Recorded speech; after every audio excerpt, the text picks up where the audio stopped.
Acknowledge the time and effort you provided to us tonight. Our final speaker is Dora E.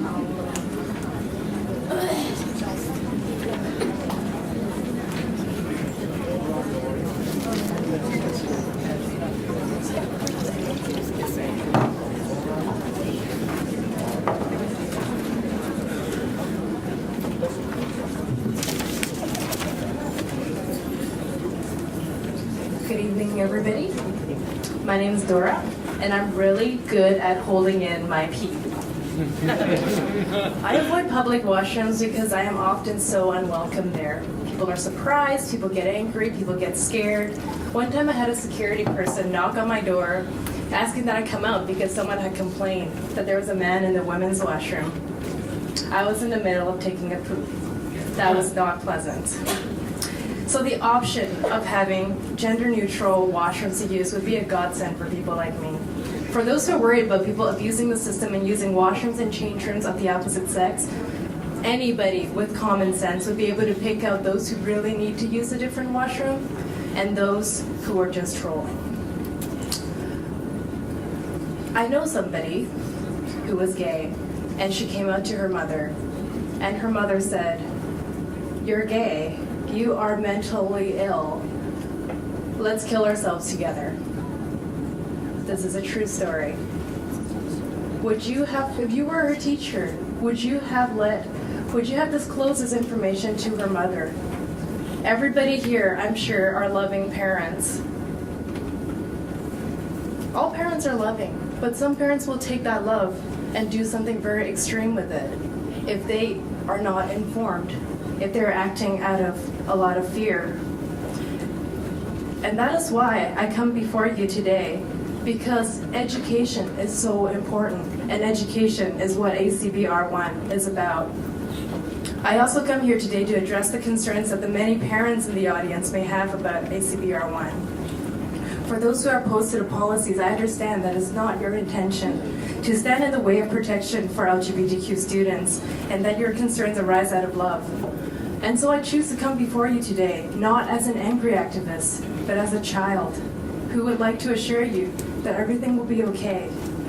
That changes are happening, but those changes are for the better and best for all children. My family is from Hong Kong, and I grew up in a traditional Chinese family, meaning that I lived in a house with many different relatives.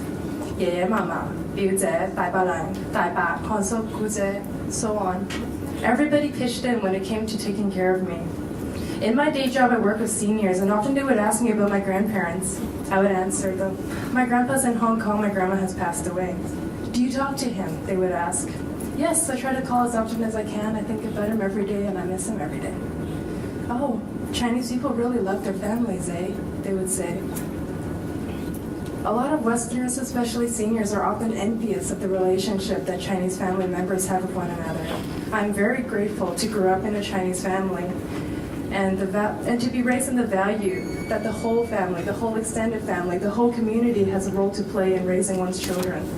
And these are the values that I would like to pass on as well when I start a family of my own with my female partner. I had a very happy childhood full of love, and that gave me the confidence to deal with the bullying that I was to experience in elementary school.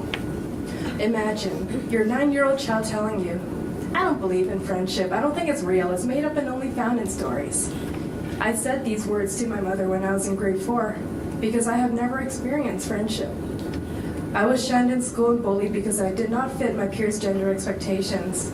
Our playground was divided in two, boys in the basketball court, girls in the hopscotch fields. I was a transfer student, and I wanted to play soccer with the boys. And so the girls ganged up on me, called me tomboy, slut, whore, hoe, whatever. I was ESL, and I had no idea what those words meant. Some spoke Chinese, 拉面泡, 发好, 小一般. Those words I understood. I tell this story because it illustrates why we need to propose amendments in our current school policies to be passed now. We've made a lot of gains in the past years, no doubt, but yet bullying prevails. We have not addressed the root causes of this kind of bullying, and these root causes are our fundamental expectations for gender and proper gender behavior, and these are what the amendments want to address. In schools, people are bullied and marginalized when they act outside the norm. Sometimes the norm is cultural, often the norm is gendered. Boys who act feminine especially face severe bullying. We cannot effectively address homophobic and transphobic bullying until the topic of gender is addressed and our idea and understanding of gender is expanded and diversified. And in this regard, the policies we have in schools right now do not go nearly far enough.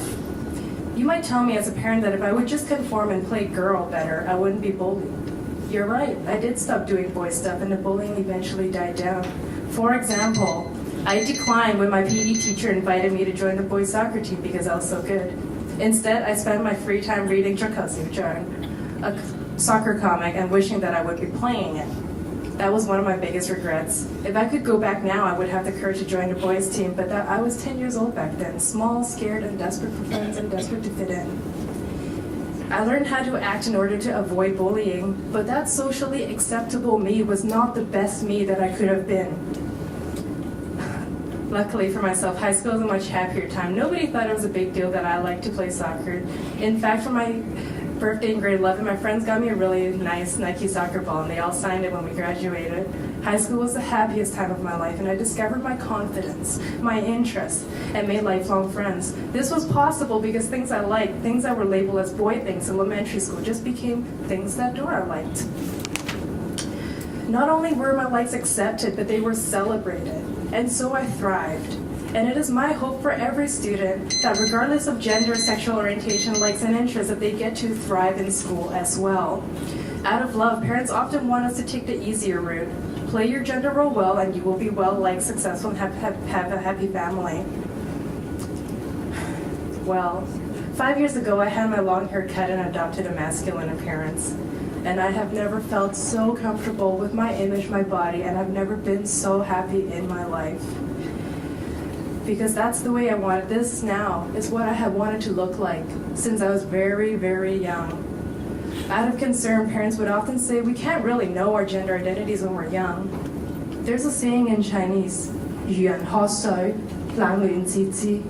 The one who is drinking the water knows his temperature best.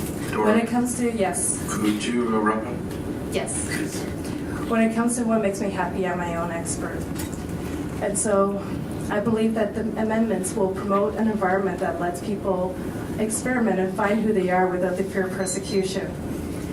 And so to the parents who worry about the right to parent because of confidentiality and communication, don't worry. As long as, 3 sentences, you interact with your student and with your children in a way that lets them feel safe around you, they'll talk to you. They want to because they love you too. Thank you, Dora.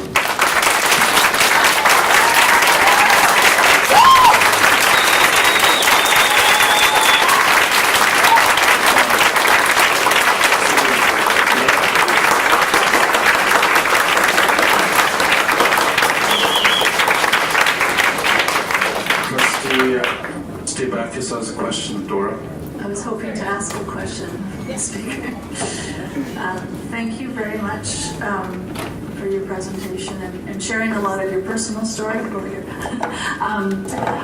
You know, we've heard a lot from we've had this evening and a previous evening, and I've had lots and lots of conversations with parents in between by email and phone calls and all over the place. And I guess, you know, we've heard so much from families and students about how early they knew they didn't really identify with their gender assignment at birth, and how we've heard from parents of quite young children who had issues around washrooms and appearance and being misunderstood. And I guess my question is, what would you say? How? And we heard earlier people saying, well, how do I explain this to my child? It's confusing. I guess, and I'm putting you on the spot, and I apologize, but you seem like a confident speaker. So what would you say? How would you suggest to someone they talk to their 5-year-old or 6-year-old to explain to a child who doesn't necessarily identify with the gender they were assigned at birth? Would you have some insight on that? Because that discussion seems to be coming up. People see, well, how do I explain this to my kids? Well, how would, given your own experience and just how would you explain that even to the 5 or 6-year-old you, I guess? I would have been happy if my parents just asked me, oh, which clothes would you like to wear? Like I got hand-me-downs, so I didn't get much of a choice, but I got girl hand-me-downs. What would you like to wear? How would you like to cut your hair? What would you like to look like? What would you like to be called? Ask your children. If they have no issues with what they're assigned, they won't bring it up. But that is communication too, just regular communication with your children. And they'll keep you informed. They'll give you their up-to-date feelings and wants and wishes as they grow and they find new desires. Thank you. Any for Trustee Denight?